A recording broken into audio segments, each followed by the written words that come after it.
အမျိုးသားကညှိုးနှွမ်းနေတဲ့အပင်ကိုလက်နဲ့ထိလိုက်ရုံပဲရှိသေးချက်ချင်းပြန်လဲရှင်တန်လာခဲ့တယ်ဒါကြောင့်ဒီထူးဆန်းတဲ့စွမ်းအားကိုသုံးပြီးရွာသားတွေကိုစက်ကူညီပါတော့တဲ့နှစ်တရာလောက်တတ်မဲ့ဖြစ်နေတဲ့ရေကန်ကိုငါးတွေအများကြီးနဲ့ပြည့်သွားအောင်ဖန်တီးပေးတယ်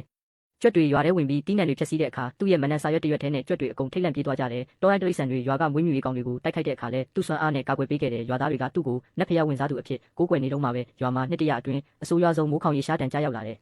6 လအတွင်းရွာသားတွေအစာရေစာပြက်လက်ပြီးစိတ်ပြက်အားငယ်ကုန်ကြတယ်လူတွေဒုက္ခရောက်နေတာကိုသူမကြည့်ရတော့ဘူးဒါကြောင့်သူ့စွမ်းအားအကုန်သုံးပြီးကောင်းကင်ကမိုးရွာအောင်ဖန်တီးလိုက်တယ်မိုးတဲထန်စွာရွာချပေးနိုင်ခဲ့ပေမဲ့သူ့ခန္ဓာကိုယ်ကကြီးမားတဲ့တန်ကြေးကိုပေးဆက်လိုက်ရတယ်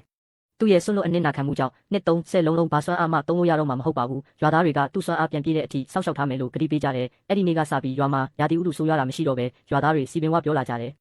ဒီလိုအေးချမ်းတဲ့နေ့ရက်တွေထာဝရတည်မြဲမယ်လို့ထင်နေတော့အစ်စ်ခတ်လိုက်တဲ့ရွာလူကြီးမျိုးသမီးကသူ့စီပိုးထိုးနေတဲ့ဆန်အိတ်လာပေးတယ်ပြီးတော့ဆန်ယူပြီးရွာကနေချက်ချင်းထွက်သွားဖို့အမိန့်ပေးတယ်ဘာလို့လဲဆိုတော့သူမကဟိုးအရင်နှစ်တွေကမိုးရွာအောင်လုပ်တာလိန်ညာမှုလို့ထင်နေလို့ပါတိတ်ပန်နီးကြမဟုတ်တာဘာမှမယုံပါဘူး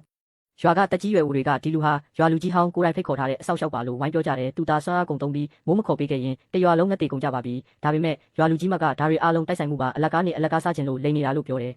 သူမပြောလို့မဆုံးခင်တက္ကသိုလ်ကျောင်းသားတယောက်ရောက်လာတယ်သူကတဘာဝဘေးရန်ရဲ့ကြိုတင်ခံမှန်းတဲ့ဆက်ကိုထုတ်ပြတယ်ရွာသားတွေအံ့ဩသွားကြတယ်ဒီဆက်ရှိရင်အလကားစားနေတဲ့လူလိန်ကိုကိုးကွယ်စရာမလိုတော့ဘူးလို့ပြောတယ်